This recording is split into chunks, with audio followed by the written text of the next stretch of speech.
Idhaa ya Kiswahili, Sauti ya Afrika. Kutoka Bunia, mji mkuu wa Ituri, mratibu mkuu wa Ebola wa Umoja wa Mataifa, Julien Hannes, na kahimu mkurugenzi mtendaji wa shirika la chakula duniani WFP, Karl Skau, hao walisema uwezo uliowekwa uendani tena na janga hilo.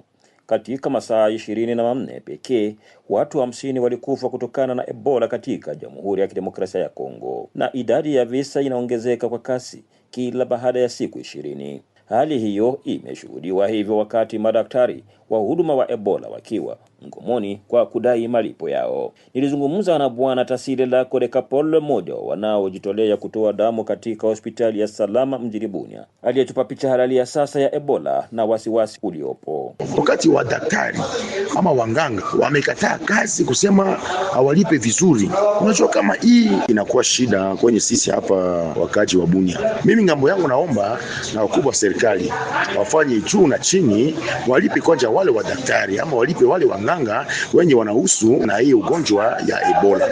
Ebola ni kweli na watu wamefariki kweli. Hapa Bunia kwenye Ituri watu wengi wamepoteza kabisa maisha yao. Ikiwa haitoshi, mashambulizi ya vituo vya kushughulikia wagonjwa pamoja na vitongoji vinavyoshambuliwa na ADF-MTN uchangia pakubwa, kama anavyosimulia mdiwani wa Ituri Kambale Siva Mwenda Gilbert, mchaguliwa wa wilaya ya Mambasa. Ebola inaendelea kuua watu sana, na hiyo inatokana na watu hawakuelewa na kuamini kama ugonjwa huu upo. Ndio maana walishambulia mahali ambako wanatibu wagonjwa wa Ebola, na hapo kulitoka maambukizi mengi sana, ndio inasababisha ugonjwa huu kutapakaa mahali pote. Na katika zone de sante zote ambazo zinapatikana katika mtaa wa Mambasa kumeonekana wagonjwa wa moja, hata raia wanaendelea kukimbia wakihama hiyo maeneo ambayo imekuwa na magonjwa sana, na wanaenda katika maeneo mengine ambayo wanahisi kama ni salama isiyo na magonjwa, na hiyo ndio inatapanya magonjwa. ADF ameweza kuua watu na kuchukua wengi porini na kuweza kuunguza nyumba zengi, na hiyo ukosefu wa usalama hata kuhama kwa raia itaendelea kupeleka magonjwa maeneo ambayo ilikuwa ina salama haina magonjwa. Hivi ilifaa usalama upiganishwe kusudi magonjwa yaweze kudhibitiwa haraka iwezekanavyo. Hata hivyo, kuna wagonjwa wanaopona, ni kama bibi huyu aliyetoa ushuhuda wake.